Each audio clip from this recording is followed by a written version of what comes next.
ये सन 712 का साल था जब मोहम्मद बिन कासिम ने सिंध में कदम रखे। माना जाता है कि हिंदुस्तान में इस्लाम की आमद तभी से हुई, लेकिन भारत में इस्लाम का रिश्ता तलवार से नहीं, कारोबार से बनना शुरू हुआ था। मोहम्मद बिन कासिम के आने से करीब 100 साल पहले हिंदुस्तान में पहली मस्जिद की बुनियाद पड़ी।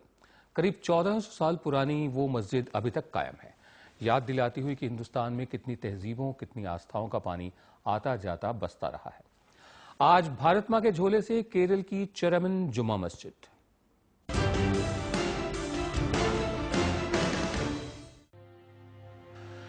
केरल के त्रिशूर जिले के मिठाला शहर की यह मस्जिद कोई मामूली मस्जिद नहीं है।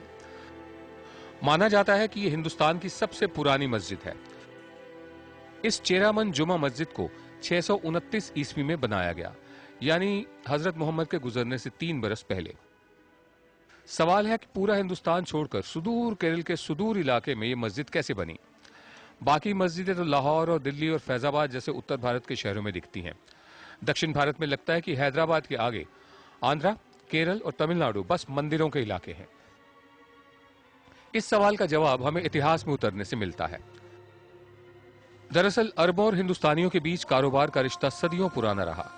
अरब के कारोबारी इधर के मालाबार इलाके में आकर व्यापार करते थे, जो दक्षिण एशिया और दक्षिण पूर्व एशिया के बंदरगाहों को जोड़ने का काम करता था।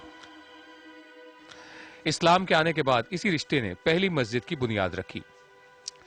कहा जाता है कि यह पुराना बौद्ध मंदिर था जिसे तोहफे में अरब के लोगों को दे दिया गया। कहानियां और भी हैं।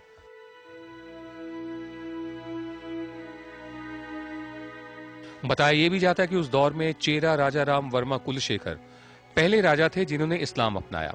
बाद में चेरा राजा चेरामन पेरुमल मक्का तक गए और उन्होंने वहां कुछ लोगों से कहा कि वो आकर उनके राज्य में इस्लाम का प्रचार करें। उन्हीं के कहने पर मलिक बिन दीनार और मलिक बिन हबीब भारत आए। कहते हैं मलिक बिन दीनार ने ही ये मस्जिद बनवाई। हालांकि इसके शिल्प पर हिंदू मंदिरों की भी छाप है। सबसे खास बात यह है कि यहां हजारों साल से एक दिया है जिसमें कभी सभी धर्मों के लोग तेल डालते रहे, और केरल में ये इकलौती मस्जिद है जिसमें सभी मजहबों के लोग आ जा सकते हैं। यानी हिंदुस्तान की पहली मस्जिद चेरामन जुमा मस्जिद अब तक अलग अलग आस्थाओं को जोड़ने का काम कर रही है। The NDTV